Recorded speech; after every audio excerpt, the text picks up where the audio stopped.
বাংলাদেশ একটি সম্ভাবনাময় দেশ। 17 কোটিরও বেশি মানুষের এই দেশে রয়েছে ইতিহাস, ঐতিহ্য আর এগিয়ে যাওয়ার অদম্য শক্তি। কিন্তু এই অগ্রগতির পথে এখনো রয়েছে অনেক চ্যালেঞ্জ। বর্তমানে দেশের 18.70% মানুষ দারিদ্র্য সীমার নিচে বসবাস করছে, আর চরম দারিদ্র্যের সাথে লড়াই করছে 6.50% মানুষ। সেই সাথে দেশের বেকারত্বের হার 5.06%। এই বেকারত্ব শুধু একজন মানুষের নয়, তার পুরো পরিবারকে অনিশ্চয়তার দিকে ঠেলে দেয়। রমজান মাসে দান সদকা আমাদের সংস্কৃতির অংশ। আমরা এই সময় শাড়ি, লুঙ্গি এবং খাবার বিতরণ করি, কিন্তু এইসব সহায়তা একজন দরিদ্র মানুষকে স্বাবলম্বী করতে কতটা সাহায্য করতে পারে?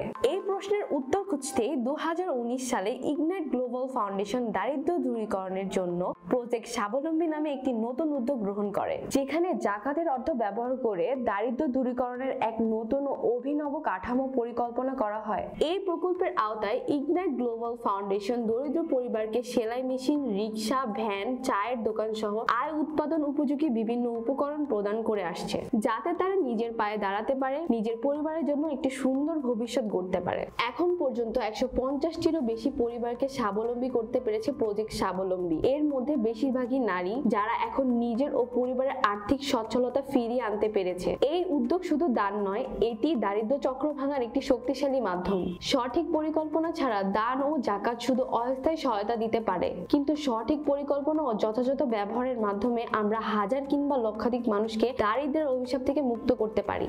একসাথে আমরা এমন একটি বাংলাদেশ গড়তে পারি যেখানে কেউ পিছিয়ে থাকবে না। আসুন আমরা সবাই মিলে বদলে দেই জীবন, বদলে দেই বাংলাদেশ।